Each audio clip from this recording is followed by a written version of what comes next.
ये नाग तुमने अपने गले में लपेट लिया, ये विभीषण जी कह रहे हैं। खंड खंड नहीं हो जब तक आसुरी सर, जब से तब तक तुमने ये करना है, तब तक तुम चाह रहे हो, जब तक खंड खंड ना हो जाए तब तक तुम ये चाहते हो कि ये सब होता रहे, तब तक करते जाओगे जब तक खंड खंड ना हो जाए, एक एक असुर खंड खंड ना हो जाए। तो विभीषण जी वार्न कर रहे हैं, विभीषण जी जागृत हुए हुए हैं। क्यों विभीषण जी जागृत हुए हैं? क्योंकि उनको संत की संगति मिली, इसीलिए विभीषण जी जागृत हुए, इसीलिए वे जागृत हुए, इसीलिए वे सारे इस तरह की बात और रावण को सचेत कर रहे हैं। पर रावण नहीं मान रहा, राइट? रावण नहीं मान रहा।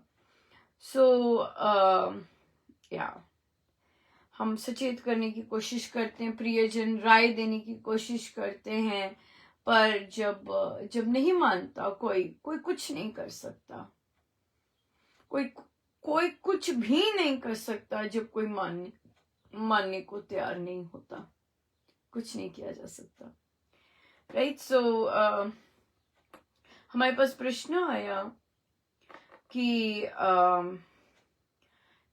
प्रभु जो देते हैं वह प्रसाद है, तो हम मानते हैं कि हाँ ना, प्रभु ने हम पर कृपा की तो हमें भक्ति मिली, तो उन्होंने कहा कि ये प्रसाद है, उन्हें लगा कि ये प्रसाद है। तो ये महाराज के प्रवचन से है, और आई थिंक वो सत्संग नहीं लगाते हैं, वो सिर्फ पोस्ट पढ़ते हैं, तो वहाँ ये प्रवचन से ही आता है। तो आगे और चीजें आ गई थी, तो फिर शायद क्लियर हो गया हो। तो उनका प्रश्न था कि क्या परिस्थितियां भी प्रसाद बोल रहे हैं? क्या प्रसाद माने हम परिस्थितियां? पर परिस्थितियां तो हमारे अपने कर्म हैं, या परिस्थितियां तो हमारे अपने कर्म हैं, और हम अपने कर्म का फल ही भोग रहे हैं। तो फिर प्रसाद क्या कॉन्सेप्ट हुआ? बहुत सुंदर बात है, ज्ञान है, ये ज्ञान की बात है कि भाई हम अपने कर्म के फल भोग रहे हैं। ये मुझे अभी भी पता चला कि दूसरे धर्मों में भी ये है। किसी ने बताया कि हमारे धर्म में भी ये है कि जो भी आप दोगे, जो भी तरह के सीड सो करोगे, वो वापस आपके पास आएंगे, है ना? और ये चीज स्वामी जी महाराज ने भी लिखी है। अगर आप आम चाह रहे हो तो आप नीम नहीं बो सकते, नीम बोगे तो नीम ही आएगा, वहां आम नहीं आ सकता, राइट? आम नहीं आ सकता। सो इसलिए यहाँ पर बहुत बहुत इम्पोर्टेंट है कि तो ये ज्ञान है, राइट? ये ज्ञान है कि भाई जो हम हमारे साथ गुजर रहा है वो हमारे कर्म है, बिल्कुल सॉलिड कर्म है। और अगर मुझे पता है, मेरी अंडरस्टैंडिंग बहुत क्लियर है कि मैंने ऐसे काम किए हुए हैं, मैंने लोगों को हर्ट किया हुआ है, तभी मैं हर्ट हो रहा हूं या हर्ट हो रही हूं, तो आपको शांति मिल जाती है, इससे भी शांति मिल जाती है, राइट? तो जब आप भक्ति करते हैं, जब आप भक्ति के एरिया में, ज्ञान हो गया, ये ज्ञान है, अंडरस्टैंडिंग है, लॉजिक है, राइट? लॉजिक है। तो जब आप भक्ति के एरिया में आते हैं, जब आप विश्वास के एरिया में आते हैं, जब आप प्रभु के प्रति श्रद्धा और प्रेम के एरिया में आते हैं, तो आपको प्रभु की हर चीज मंगलमय लगती है। एक भक्त को लगनी चाहिए, ये ना ट्रू सेंस में अगर है। हम वो नहीं है कि कभी कभी जाप कर लिया, कभी कभी मंदिर में मत्था टेक लिया, ऑब्वियसली वो शायद ये सब सुन भी नहीं रहे होंगे या सो इसलिए अगर हम भक्ति के एरिया में जाते हैं तो वहां पर हमारी श्रद्धा, हमारे जो भाव होते हैं वो बदल जाते हैं, और हमारा ये फिर वहां पे सोच आती है, जो भी ये संसार में हो रहा है प्रभु से हो रहा है, राइट? जो भी मेरे आगे आ रहा है प्रभु से आ रहा है, राइट? और प्रभु अगर कोई चीज बहुत खट्टी आ रही है या क्रूर आ रही है, तो मेरे परमेश्वर का ही प्रसाद है, राइट? और मेरे परमेश्वर का ही प्रसाद है, तो प्रसाद तो दोनों हाथों से लिया जाता है। महाराज ने बहुत सुंदर कहा, महाराज कहते आप छोटे बच्चा कोई प्रसाद देता है, आप उसे नहीं कहते बड़े सुंदर महाराज ने वर्ड्स बोले थे, अरे आज का कहाँ का छोकरा आ गया है, या ऐसा कुछ इस तरह से बोले, और कि भाई हम जैसे छोटे बच्चों को वो कर देते हैं, कहाँ का आ गया जो दे रहा है। नहीं, ऐसा नहीं करते।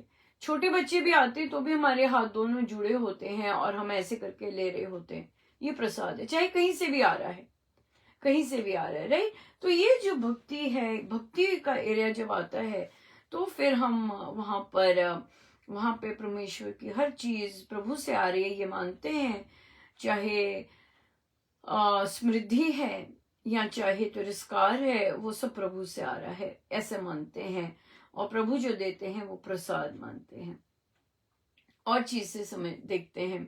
एक्चुअली ये सब चल रहा था, मेरे एक स्टूडेंट आके बैठा, लेट आया था क्लास में, फिर उसके बाद बैठा रहा, तो वैसी बात कर रहा था, पर मैंने उसे कहा कि नहीं, जो भी चीज हुई है, हो रही है, उसे पॉजिटिव लो।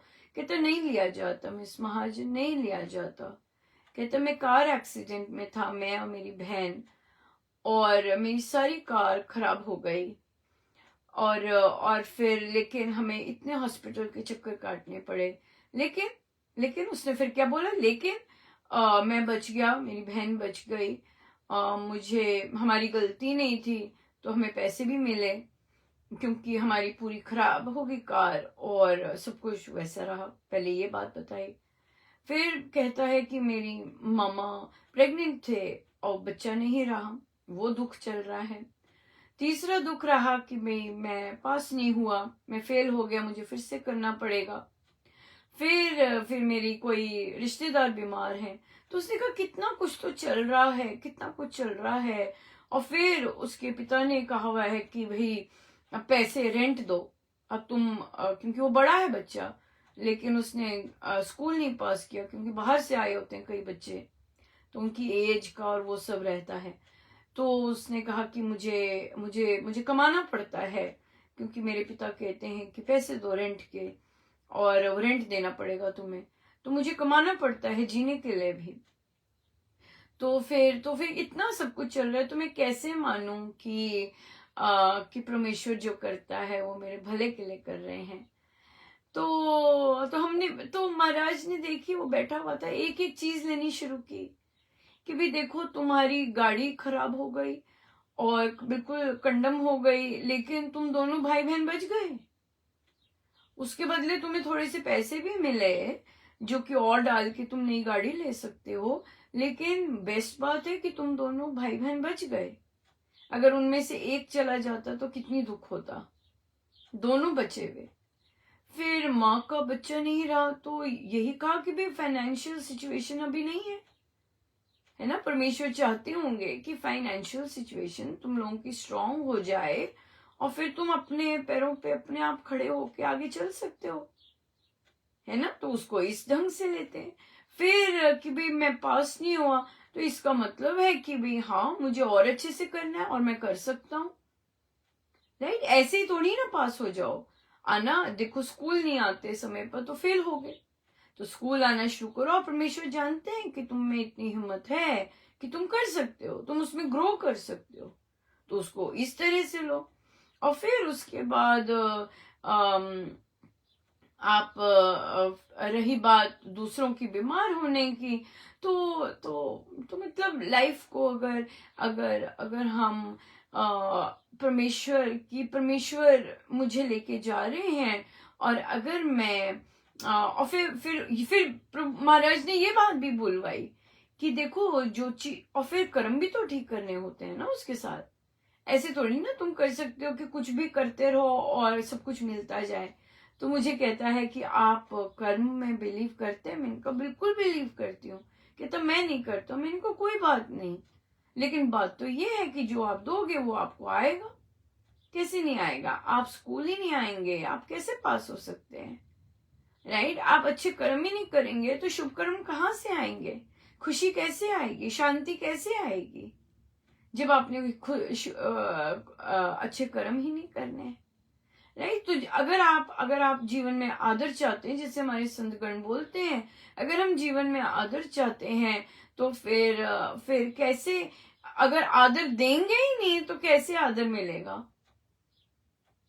ये सिर्फ छोटों के लिए नहीं है, ये बुजुर्गों के लिए भी है। अगर बुजुर्ग ही किसी को आदर नहीं, अपने बच्चों को आदर नहीं देंगे, प्यार नहीं देंगे, तो कैसे उनको मिलेगा? राइट। तो इसलिए पर हाँ, इच्छा से देंगे, ये चाहत करके देंगे, फिर तो फंस जाएंगे। लेकिन निष्काम भाव से होना चाहिए, एक एक उस तरह से। तो ये चीज बहुत इंपॉर्टेंट है। सो इसलिए ये कॉन्सेप्ट कि जो भी प्रभु हमारे लिए कर रहे हैं वो प्रसाद है, बिल्कुल। और ये तो बहुत निश्चित है कि अगर आप ये मानना शुरू कर देते हैं कि प्रभु मेरे लिए जो कर रहे हैं वो मेरे लिए मंगलमय है, मेरे लिए अच्छा कर रहे हैं, तो अगर कोई द्वार बंद होता है तो और अपॉर्चुनिटीज खुल जाती हैं। एक द्वार बंद होता है, आपके 4 द्वार खुल जाते हैं, राइट। और जानने वाले कहते हैं कि हाँ, बिल्कुल ऐसे होता है, 4 द्वार खुल जाते हैं। सो इसलिए हम इंस्टेड कि हम और सबसे सुंदर बात है, रही बात प्रारब्धों की, देखिए कि प्रारब्ध हमारे जितने मर्जी टेढ़े मड़े हों, अगर गुरुजनों ने पकड़ लिया होता है ना, जब गुरुजन पकड़ लेते हैं तो वो भयंकर भयंकर जो आपके प्रारब्ध हैं, वो बहुत डाइल्यूटेड हो जाते हैं। हो सकता है कि हमें अगर हमें ये संतों की शरण में हम नहीं रहते तो हमें नहीं पता चलता, कि हमें पता ही नहीं चलता है कि भाई कि कि हमें संत किस तरह से बचा रहे होते हैं, किस तरह से शक्ति दे रहे होते हैं, दे नहीं जान सकते, ऐसे ही रोते धोते रह जाते हैं। फिर एक साधिका जी ने शेयर किया था, उन्होंने कहीं पंडित जी को दिखाया, राइट। उनका विवाह होना था, और विवाह होना था तो पंडित जी को दिखाया, तो पंडित जी ने तो विवाह देख के बहुत डिसअपॉइंट होके कहा कि भाई ये सही नहीं रहने वाला, लड़का जो होगा ऐसा होगा ऐसा होगा, मतलब लड़की ही की उसमें टेवे में ये सब था कि उसे इस तरह से सुख नहीं मिलेगा, ये नहीं होगा, वो नहीं होगा, ऐसा होगा वैसा होगा। तो एक ने नहीं बोला, कितनों ने बोला, डिसअपॉइंट होके बोला कि ना ही हो, नहीं हो रहा, इस तरह से। पर उन्होंने बोला कि उनके गुरुदेव ने ये वाली चीज उनको गिफ्ट में दी। उनके गुरुदेव ने उनकी ये वाली चीज अपने हाथ में रख ली, राइट। कितनी चीजें उनके दाम्पत्य जीवन में थी, लेकिन जो कि उन्हें बताई गई स्पष्ट रूप से, ऐसे ऐसे ऐसे, लेकिन उनके गुरुदेव ने इतना कुछ, सब कुछ ही सोख लिया, सब कुछ ही सोख लिया, लेकिन हल्का हल्का उसका प्रभाव, हल्का हल्का इफेक्ट रहता है ना, क्योंकि इतना सारा ले लेते हैं और चूंटी सा रहता है। तो जब चूंटी सा रहता है तो गुरुदेव क्या कहते हैं, रोना धोना नहीं, चलते जाओ। क्यों? वो ये नहीं बोलते कि मैंने से तुम्हारा सब कुछ ले लिया है, वो ये बोलते हैं कि कोई बात नहीं, बहुत छोटा सा है, चलते जाओ चलते जाओ। तो फिर जीवन में क्या हुआ, अगर आज देखें उनके जीवन में, उनके पास सब कुछ है, लेकिन उनके वो जो दाम्पत्य जीवन में कलह नहीं है, क्रोध नहीं है, और जो भी बाकी चीजें जैसे जैसे जैसे बोला था, वो कुछ नहीं है, वो कुछ भी नहीं है।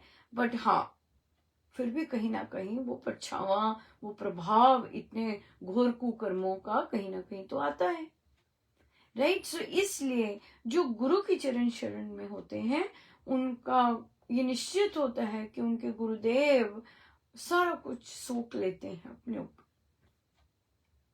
क्यों सोखते हैं वो, ये तो वही जाने, और वे अकारण ही सोखते हैं, कोई कारण नहीं होता कि वो क्यों सोखते हैं। किसी के भी कुकर्म कितने अनंत, उनकी शक्ति कितनी ज्यादा होगी, कितने लोगों के उन्होंने ऐसी चीजें सोखी होंगी और पता भी नहीं लगने दिया होगा कि ऐसी चीजें सोखती हैं। हम सोचते हैं कि जिसका रिजल्ट बहुत सुखद है वो है, तो वो कृपा बरसी है। लेकिन हम ये नहीं जानते कि भाई इतना ना जाने कितने भारी भरकम होते होंगे और क्या मिलना होता होगा, जो कि नॉर्मल लोग टीवी देख के आराम से बता सकते हैं कि भाई आपके तो जीवन में ऐसा हो रहा होगा, ऐसा हो रहा होगा। लेकिन वो सब हो ही नहीं रहा होता, वो सब हो ही नहीं रहा होता। तो गुरु गुरु जो होते हैं वो सारा कुछ सोख लेते हैं। तो बहुत बहुत भारी भरकम कृपा है, बहुत बहुत ज्यादा भारी भरकम कृपा है। एक दो चीजें सजेशंस आ रही थी, जैसे कि कैलेंडर्स थे, किसी ने सजेस्ट, ये अब 2 आ चुकी हैं तो सजेस्ट किया कि अनुपमा हार्डबोर्ड जो होते हैं डेस्क कैलेंडर्स ले आइए। ये दूसरा किसी ने सजेस्ट किया है। तो मैंने बहुत क्लियरली बोला कि ये हैंगिंग कैलेंडर्स हैं, और कैलेंडर्स तो हमारे बजट में, क्योंकि वो नहीं, डेस्क कैलेंडर्स एक्सपेंसिव होते हैं बहुत, और हम पुस्तकों का बिजनेस नहीं करते हैं। आप यकीन मानिए हमारे पास ये जो रीप्रिंट है उसके लिए भी हमारे पास धन नहीं है इसलिए इसलिए परमेश्वर की ये गुरुजनों की पुस्तकें हैं। तो अगर जब भी वे करवाते हैं या करवानी होती हैं तो ये फिर उन्हीं उसी उसी पूल में से आता है, राइट। ये कोई अब क्योंकि बिजनेस नहीं है, और पूरा का पूरा होता भी नहीं है। कई बार जितनी आई होती हैं पुस्तकें पूरी की पूरी होती भी नहीं है। जैसे कि हमारी इंग्लिश की सारी पुस्तकें पड़ी हुई हैं, है ना, इंग्लिश की गई ही नहीं है, थोड़ी थोड़ी गई हैं। तो वो जो इंग्लिश की पुस्तकों पे जो धन स्पेंड हुआ होता है वो तो गया होता है, वो तो आया ही नहीं अभी तक कि कुछ और भी हो सके, राइट। तो ये तो बड़ी उनकी अकारण कृपा होती है कि बिल्कुल बिल्कुल टाइट नको नक्की चल रहा होता है। तो इसलिए तो ये क्लियर देना बहुत जरूरी है। तो जब मैंने कहा कि हमारे पास धन नहीं है, तो मुझे लिखते हैं कि हाँ पर आप बहुत आप हाँ, मैं मानता हूं कि आप बहुत रिच है। मैंने कहा हाँ, उस तरह से मैं बहुत रिच हूं, और वो मेरी गुरुजनों की कृपाएं हैं। जो रिचनेस आपको दिखती है वो डेफिनेटली उनकी कृपा है, बट विदाउट एनी रीजन। क्योंकि आज अगर मेरा कोई पिछले जन्म देखे खोल के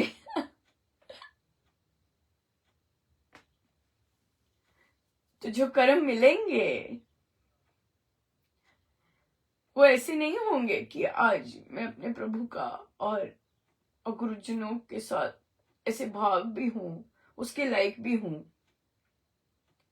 ये मैं पक्का कह सकती हूं।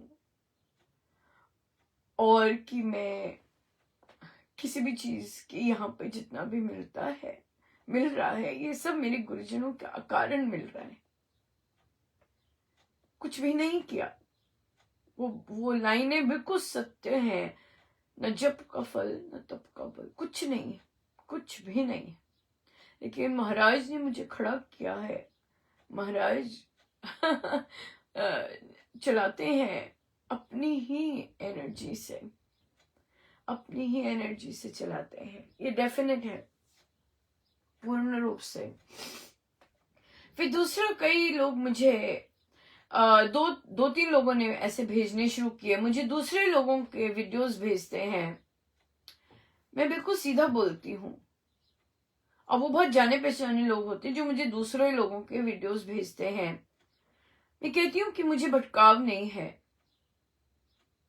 मुझे अपने सदगुरु महाराज की टीचिंग्स में बहुत संतुष्टि है। I am very very happy, I am home. You know, कोई क्या कह रहा है मुझे लेश मात्र भी इंटरेस्ट नहीं है, क्योंकि मेरे सदगुरु महाराज की टीचिंग्स में ना केवल रस है, प्रेम है, ज्ञान है, हर कुछ मुझे वो दे रहे हैं।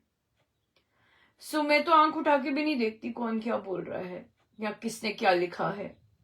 No, I don't feel the need to. मुझ में कोई भटकाव नहीं है, मुझ में पूर्ण रूप से संतुष्टि है, बहुत संतुष्टि है। बड़ी कृपा है गुरुजनों की कि आप में, जब आप में ज्ञान की संतुष्टि आती है कि यू नो कि भी आपको जो भी आपको वो दे रहे होते हैं ज्ञान पढ़ने का, तभी तो लगाए रखे हैं कि जो भी आप उनकी पंक्ति पढ़ते हैं आपको आनंद के सिवाय और वाव करने के सिवाय कुछ नहीं होता। जब सब कुछ उन पंक्तियों में मुझे मिल रहा है, मुझे इधर उधर जाने का कोई मतलब, मैं विंडो शॉपिंग क्यों करूं, राइट? मैं विंडो शॉपिंग क्यों करूं, इधर उधर क्यों ताका झाकी करूं? मेरा स्वभाव ही नहीं है इधर उधर ताका झाकी करना। सो इसलिए मैं संतुष्ट है अपने घर में, अपने गुरुजनों के ग्रंथों में, और जिस तरह वे ग्रंथ पाठ करवाते हैं, आनंद दिलवाते हैं, हमें नहीं है, हमें नहीं है। और ये चीज रामोपासना लेते हैं, उसके बावजूद इधर उधर दूसरों के कॉन्सेप्ट सुन रहे हैं, पढ़ रहे हैं, जबकि मना है कि जब तक रामोपासना पूर्ण नहीं होती तब तक इधर उधर मत जाइए।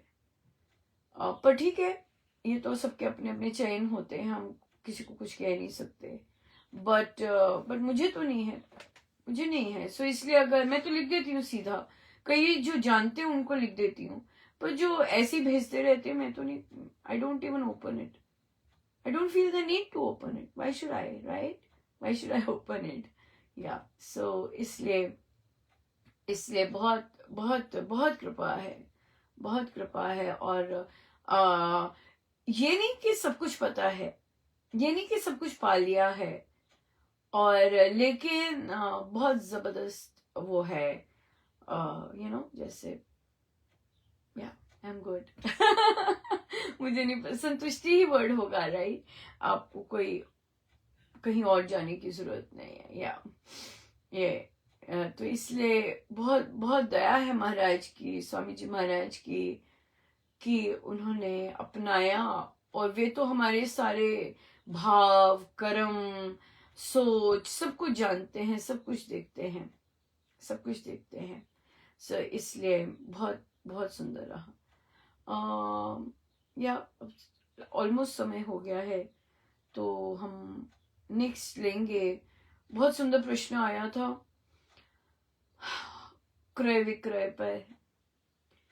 स्वामी जी महाराज कैसे देखते हैं सबको, और जिनको लाते हैं रामोपासना में, बहुत बहुत अमेजिंग था ये इंसिडेंट भी, और इसकी चर्चा हम रामोपासना में करेंगे। सॉरी, रामोपासना बोल रही हूँ, हम कल मन के रूपांतरण में करेंगे क्रय विक्रय पे। आपको याद होगा ये मैं यूजुअली पूछती नहीं हूँ, मेरा स्वभाव नहीं है कि अगर किसी का प्रश्न आया होता है और मैं उनसे पूछूं कि सब ठीक हो गया कि नहीं ठीक हो गया। साधक भी यूजुअली साधक नहीं बताते, कई बार बता भी देते हैं कि नहीं अनुपमा, ये जो इश्यू हो रहा था ठीक हो गया, कई बार खुद आके बताते हैं। तो आपको याद होगा कि हमने एक प्रश्न लिया था कि एक साधिका जी को सांस की आवाज आती थी, और हमने वहां पर उस सांस की आवाज को बहुत लोग सुन भी रहे थे उनके परिवार में, और भय आ गया था। और हमने सांस की आवाज से प्रार्थना की थी कि आप श्री अधिष्ठान जी हैं, आप इनमें समा जाइए, क्योंकि हमारे पास तो, हम तो इनकी आराधना करते हैं। और आप धन्यवाद किया था उनका कि आप आए, लेकिन आप कृपया इन्हीं में समा जाइए, हमारे यही है सब कुछ, श्री अधिष्ठान जी के लिए कहा था। मुझे 2 दिन से महाराज बोल रहे थे पूछ पूछ, नहीं तो मैं पूछती नहीं हूँ, मेरा कोई लेना देना नहीं है, क्योंकि महाराज है सब करने वाले, और उनका है सब। तो आज फिर उन मौका मिला और मैंने पूछा भाई क्या रहा उस आवाज का, और उन्होंने कहा नहीं है वो नहीं आती। देखिए महाराज कैसे कैसे कैसे वो करते हैं ना कि कितना एंजॉय करते हैं आई गेस क्योंकि उन्हें पता है ये तो पूछेगी नहीं, तो उनको मुझे वो करना पड़ता है, पूछ पूछ पूछ नहीं तो हम तो पूछते नहीं, हमारा हमने रखा ही नहीं हुआ, स्वभाव ही नहीं रखा हुआ कि भाई जो भी काम है महाराज आपके काम है, और आपने और मुझे बताया भी नहीं कि भाई हाँ वो अब नहीं आता या ठीक हो गया है, ऐसा भी नहीं किया। आई गेस शायद इसलिए नहीं किया क्योंकि प्रश्न आया था, और फिर जब उसका सोल्यूशन हुआ तो उसका जो रिस्पांस था वो फिर वो क्योंकि उन्होंने नहीं बताया, बताने आए, तो महाराज ने कहा चल पूछ जाके क्या हुआ। सो देखिए कितने सुंदर वो कृपा बहुत सुंदर कृपा, खेल खेलते हैं, लीला खेलते हैं, और कुछ नहीं है, सिंपल लीला खेलते हैं, बहुत सुंदर है। बच्चों का 10 से लेके 13 वर्ष तक के बच्चों का नया बुक क्लब, नया तो नहीं है बुक क्लब, ये इस बुक क्लब में फिर से स्वामी जी महाराज की पुस्तकों का अध्ययन होगा, और जो नए भी आना चाहते हैं वो कर सकते हैं क्योंकि आरंभ से होने जा रहा है। सो जिन साधकों के आपके फ्रेंड्स हैं या कोई और हैं जो लोग इसमें सम्मिलित होना चाहते हैं, बच्चों को करवाना चाहते हैं, 10 से 13 बच्चे हैं, 6, 7, 8 या 7, 8, 9 ग्रेड के बच्चे हैं जो इसमें भाग लेना चाहते हैं, वे कृपया आ सकते हैं, और हम ये ग्रुप चलेगा फिर, ठीक है। सो बहुत बहुत धन्यवाद गुरुजनों का, अनंत अनंत धन्यवाद गुरुजनों का। आइए हम सीधे होके बैठे अपने प्रभु अपने गुरुजनों के श्री चरणों में बारंबार नमन अनंत।